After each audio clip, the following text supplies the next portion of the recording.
Hello everyone, welcome to my YouTube channel. मैं मनदीप आपका अपने यूट्यूब चैनल में स्वागत करती हूँ। जैसा कि मैंने आपको कहा था कि हम जल्द ही ईवीएस का सेकंड पार्ट लेकर आएंगे, तो आज हम ईवीएस का सेकंड पार्ट ले आए हैं। शुरू करते हैं बिना टाइम वेस्ट किए। कुछ इम्पॉर्टेंट टॉपिक्स हैं जो हम ईवीएस के करने वाले हैं आज। First we have Madhubani. It is a very old form of folk art. ये फोक आर्ट का बहुत पुराना फॉर्म है Madhubani. There is a district in Bihar called Madhubani. Madhubani में बिहार में मधुबनी नाम का एक डिस्ट्रिक्ट है। These paintings are made out of paste of powdered rice in which colour has been mixed. Madhubani एक पेंटिंग है जो एक फोक आर्ट है बिहार में, जो डिस्ट्रिक्ट है मधुबनी का। इसके अंदर जो पेंटिंग्स बनाई जाती हैं वो पाउडर राइस, जो राइस का जो पाउडर होता है उसके अंदर कलर को मिक्स करके बनाई जाती है, और ये बहुत फेमस भी है। To make this colours indigo नील, इंडिगो का यूज होता है ब्लू कलर देने के लिए, नीले कलर देने के लिए। टर्मिक का यूज होता है हल्दी कलर देने के लिए। Colour from flowers and trees etcetera are used. जो नेचुरल होते हैं ना, ऑर्गेनिक चीजें होती हैं, उसका यूज करके ये मधुबनी पेंटिंग को बनाते हैं, फॉर्म करते हैं उसका। The painting shows human beings, animal, trees, flowers, birds, fish and many animals. इसमें क्या होता है, इन पेंटिंग्स में, मधुबनी पेंटिंग्स में एनिमल्स को शो करते हैं। एनिमल्स का जो पिक्चर होता है वो ड्रॉ करते हैं, बनाते हैं। ह्यूमन बींग्स बनाते हैं। Trees, flowers, birds, fish etcetera ये बना जाता है। बेलवानिका विलेज इज इन कर्नाटका। जो कर्नाटका में एक बेलवानिका नाम का विलेज भी है। गीजूबाई Badheka live in Gujarat. He wrote many stories for children's। जो गीजूबाई बेटका है वो गुजरात में रहते थे और उन्होंने बहुत सारी स्टोरीज लिखी बच्चों के लिए। Next we have banyan tree. What looks like the hanging branches are actually the roots of the tree। जो बनियान ट्रीज होती है, जो बरगद के पेड़ होते हैं, उसके अंदर जो शाखाएं लटकी होती है ना, वो शाखाएं नहीं होती, वो क्या होती है एक्चुअली में, वो रूट्स होती हैं। उसकी जो ब्रांचेस होती हैं ना, वो रूट्स होती हैं। वो रूट्स नीचे, कुछ रूट्स नीचे की तरफ होती हैं, वो रूट्स उठकर वापस से नीचे की तरफ गिरती है, पेड़ से नीचे की तरफ गिरती है। Next we have desert oak. Desert oak is a tree that is found in Australia। Desert oak ना ऑस्ट्रेलिया में पाया जाता है, वो एक ट्री है। Oak trees roots go deep into the ground till they reach water। This water is stored in the tree trunk।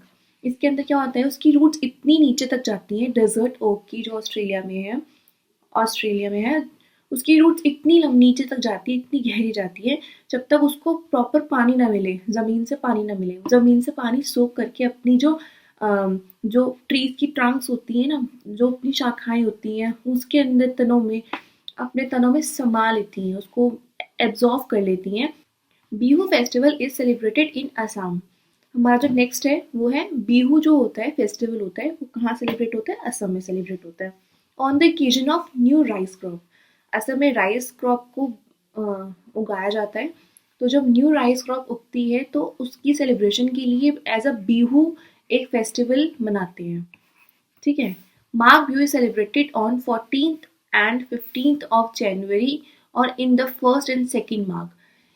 First and second Magh हम लोग तो यहाँ पे संक्रांत और लोहड़ी की तरफ से मनाते हैं, लेकिन जो असम होता है जो असम है उधर बिहू के तौर पर सेलिब्रेट करते हैं। अलग अलग स्टेट्स में अलग अलग नाम होते हैं।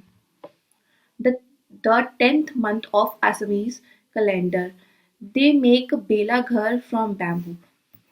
जो इन असमीज कैलेंडर के हिसाब से 10th मंथ होता है, और दे मेक बेला घर बनाते हैं फ्रॉम बैम्बू। बांस के जो बैम्बूज होते हैं उससे वो लोग घर बनाते हैं, जिसको कहते हैं बेला घर। Next we have dance form. The Cheraw dance is a traditional culture dance performed in Mizoram. जो मिजोरम का जो ट्रेडिशनल डांस है उसको चेराओ कहा जाता है। Simple. Next we have Muktapur. Muktapur village is in the Pochampally district of Andhra Pradesh. Andhra Pradesh में पोचमपल्ली एक डिस्ट्रिक्ट है जिसके अंदर मुक्तापुर विलेज आता है, मुक्तापुर गांव आता है। Traditional occupation are carpet weaving, toy making, इत्र, परफ्यूम प्रोडक्शन एक्सेट्रा। क्या होता है इसका जो ट्रेडिशनल ऑक्यूपेशन है ना, जो व्यवसाय करते हैं वहाँ पे जो ऑक्यूपेशन वो क्या है, मेकिंग टॉयज, कारपेट को वेव करना, कारपेट की बुनाई करना, इत्र बनाना, इत्र का प्रोडक्शन करना, परफ्यूम्स, इत्र को परफ्यूम भी कहा जाता है। These things have become famous by the name of the place where they are made, like Kullu shawl, Madhubani paintings, Assam silks, Kashmiri embroidery, etc. Next we have danger to animals. The tiger is one of the most alert animals. जो tiger है सबसे ज़्यादा alert animal में से एक है. And yet today tigers are in dangers. जो tigers हैं वो danger में है इस टाइम पे. Elephants are killed for their tusk, यानी दांतों के लिए एलिफेंट्स को मार दिया जाता है। Rhinoceros for its horn, rhinoceros को हॉर्न के लिए मारा जाता है, सींगों के लिए मारा जाता है।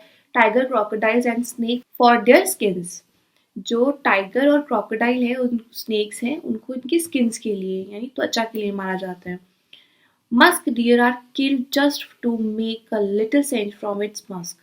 मस्क डियर होता है, उसको सिर्फ उसकी खुशबू के लिए, थोड़ी सी खुशबू के लिए उसको मार दिया जाता है।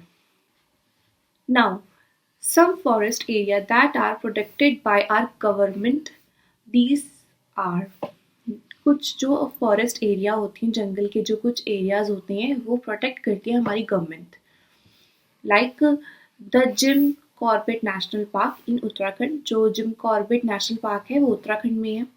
घाना इन भारतपुर डिस्ट्रिक्ट ऑफ राजस्थान, राजस्थान में जो डिस्ट्रिक्ट है भारतपुर, इसके अंदर घाना नेशनल पार्क है। These areas, in these area nobody can hunt animals and destroy the jungle. In areas में जो जिम कॉर्बेट नेशनल पार्क है और घाना नेशनल पार्क में कोई भी nobody can hunt, कोई भी शिकार या जंगल को डिस्ट्रॉय नहीं कर सकता। पनिशेबल ऑफेंस है ये। Now we have experiments with water. All oceans and seas have salty water. सभी की सभी oceans के अंदर salty water होता ही होता है. But the saltiest water can be found in the Dead Sea. मृत सागर में सबसे ज़्यादा मात्रा में नमक पाया जाता है. Around 300 grams of salt in 1 liter of water. ठीक है, 300 ग्राम सॉल्ट मिलता है 1 लीटर के पानी के अंदर. No one can be drawn in the Dead Sea because of that much salt density. The person will float on the surface of water. मृत सागर में इतना ज़्यादा नमक होता है कि उसके अंदर कोई भी इंसान डूब नहीं सकता. जो सॉल्ट की डेंसिटी होती है वो बहुत ज़्यादा होती है कि वो किसी भी इंसान को डूबने देती ही नहीं है. फ्लोट कर सकता है, डूब नहीं सकता. Now we have some process skills in EVS. Observing, classifying, measuring, communicating, inferring, predicting. Observing में क्या आता है? The learner will be blindfolded and make observation using the sense of touch. इसमें क्या होता है, जो लर्नर होता है उसकी आईज पर ब्लाइंड फोल्ड बांध दिया जाता है और उसको टच कर कर फील कर कर सेंस करना होता है कि क्या चीज़ है. Next we have classification, classifying. Example है इसका, the learner will use a magnet to classify objects as magnetic और नॉन मैग्नेटिक. इसके अंदर जो मैग्नेट होता है, बच्चा मैग्नेट यूज कर मैग्नीफाई मतलब क्लासीफाई करता है कि क्या ये मैग्नेटिक है और ये क्या नॉन मैग्नेटिक है. मैग्नेट से अगर आप मैग्नेट को करोगे, अट्रैक्ट करोगे तो वो चिपक जाएगा और नॉन मैग्नेटिक चीज़ें कभी भी उसकी तरफ अट्रैक्ट नहीं होती. तो बच्चा ये क्या करेगा, क्लासीफाई करेगा. मेजरिंग मतलब मापना. The learner will use technology to find the speed of the toy truck. Technology होती है, ये यूज करता है बच्चा ट्राई करने के लिए, उसकी स्पीड को मापने के लिए टेक्नोलॉजी का यूज करना, which is called measuring. Next we have communicating. Example, the learner will discuss problem errors with other classmates. जो बच्चा सीख रहा है उसकी जो प्रॉब्लम्स है वो अपनी क्लासमेट्स के साथ या दूसरे क्लासमेट्स के साथ जाकर डिस्कस करेगा, बात करेगा, समझेगा, which is called communicating. Next we have inferring. The learner will right the conclusion at the end of each investigation. Learner क्या करता है, राइट करता है कंक्लूजन को अपनी इन्वेस्टिगेशन के थ्रू। पहले बच्चा इन्वेस्टिगेशन करेगा, फिर उसके बाद उसका कंक्लूजन निकालेगा कि क्या इसका कंक्लूजन निकला, और उसको लिखेगा, राइट करेगा, which is called inferring. Next we have predicting. Predicting में क्या होता है, the learner will predict what is a box based on observations using the sense of touch. जो लर्नर होता है वो बॉक्स के अंदर रखी हुई चीज़ों को अपनी सेंसेस से ऑब्जर्वेशन करता है, उसका बाय टच, टच कर कर ऑब्जर्व करता है कि व्हाट इज इट, कि ये क्या है बॉक्स के अंदर। तो वो क्या होता है, प्रिडिक्टिंग होता है, बच्चा अनुमान लगाता है, नॉट अनुमान, इट्स अनुमान। And next we have most important which is themes of EVS. पहले हमारी थीम्स थी 5, बट अब हमारी थीम्स है 6।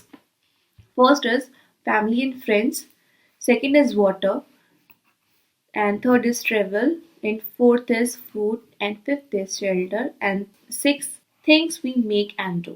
एंड इसी के साथ हमारी वीडियो एंड होती है। मैं आप लोगों के लिए जल्दी ईवीएस की 3rd वीडियो लेकर आऊंगी। Thank you, keep watching and like and subscribe my channel. Thank you.